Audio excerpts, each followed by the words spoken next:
Your news for the state of Tennessee in about 10 minutes. Tennessee in 10 starts now.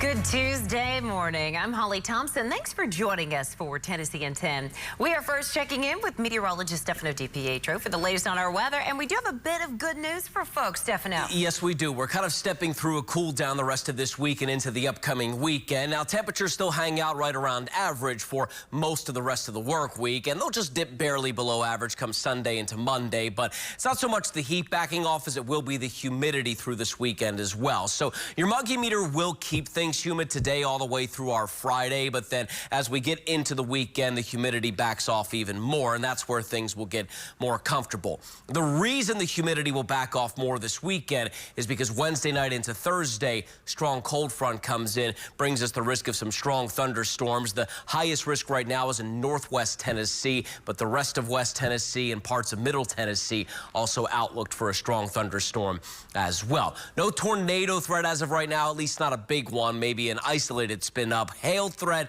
is there with the strongest thunderstorms. Your high wind gusts and heavier rainfall, though, will still be the main focus overall. Let's take a look at futurecast. We're dry all day today. We're dry tonight heading into our day tomorrow outside of an isolated shower or storm that tries to sneak in the far northern portions of the area. We continue through our Thursday. Widespread scattered showers and storms come in Wednesday night into Thursday morning. You have to think about this maybe causing problems for that morning commute in Middle Tennessee and parts of West Tennessee, and then tapering off Thursday afternoon, Thursday evening, and then that is when we see the drop in the humidity.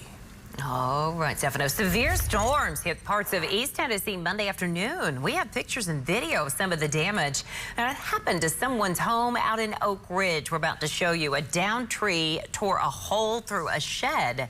Jocelyn Connolly sent us this picture.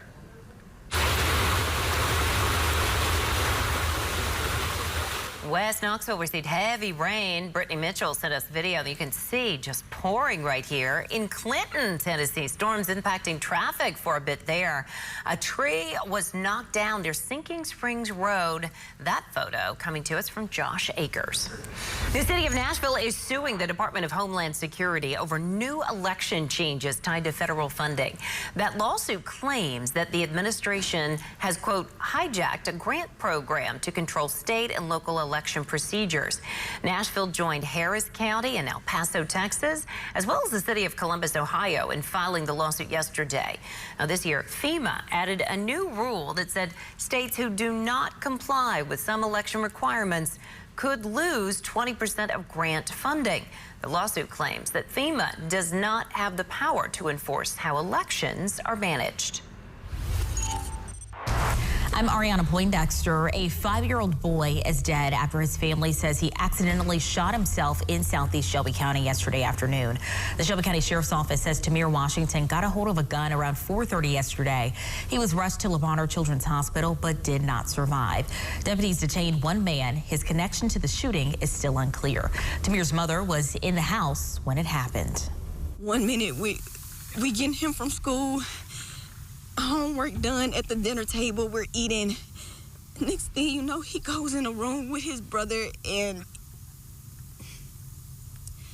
oh my, why me? Why? Severe, why?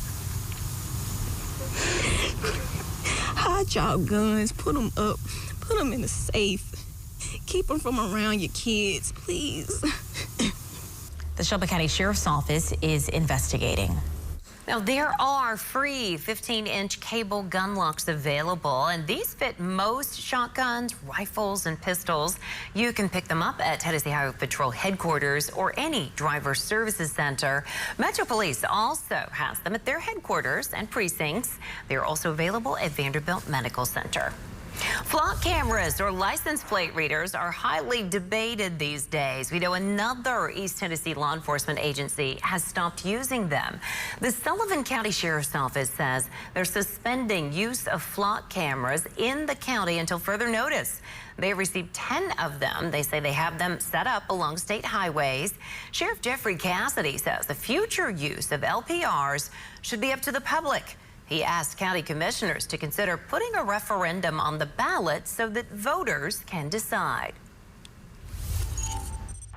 New state records reveal how 6-year-old Winter Jones was left behind on a hot daycare bus in Cordova last week. A Tennessee Department of Human Services inspection found Kid University violated 5 transportation policies, including no GPS monitor on the bus and no proof of required driver training. The daycare bus driver never checked to make sure all the kids were off the bus. Her uncle, Christopher Jones, says the findings confirm his worst fears. Like somebody or somebody's literally and very, very intentionally skipped very necessary steps to make sure not only Winter, but every child that just so happened to be on their bus was where they were supposed to be at the designated time they were supposed to have been there. To know that that is the actual fact that happened, it is infuriating. No one has been charged in Winter's death. Memphis police say the investigation is ongoing. Well, 2 people are now facing felony charges after police say they were caught running an illegal massage parlor in Murfreesboro. Police started investigating Better Life Massage on Les Casas Pike after receiving several complaints. They executed search warrants last Friday at the business and the owner's home. Now, they say the workers did not have licenses from the state. Also, a man and woman are charged with impersonating a licensed professional. Well, Knoxville police are cracking down on drivers speeding through school zones. Last week, police handed out more than 170 tickets. Most of those were for speeding. KPD is saying officers issued more than 150 warnings. This comes as they are working to put up speed cameras in school zones across the city. SpaceXAI is moving forward with a promise made to Memphis. Construction on its water recycling plant restarts in January 2027. The facility will recycle 10 million gallons of water daily by eliminating the company's industrial water draws from the Memphis aquifer. It's expected to protect more than 3.6 billion gallons of Memphis drinking water every year. The plant will also supply water to other major industrial users, reducing demand on the aquifer and the city's overall water supply. Well, Dolly Parton missed the unveiling of a new ride out at Dollywood due to health issues. The attraction, called the Night Flight Expedition, is a hybrid roller coaster and whitewater rapids ride. In a video you see right here played at the grand opening, the 11-time Grammy winner apologized for not appearing in person, saying she wasn't able to attend due to doctor's orders. Now, I've told you before, all my fans, that I've had a few little health issues, and sometimes I get a little dizzy and I get dehydrated, and I'm dehydrated. And so my Nashville doctor has kind of clipped my wings saying, you ain't traveling this week.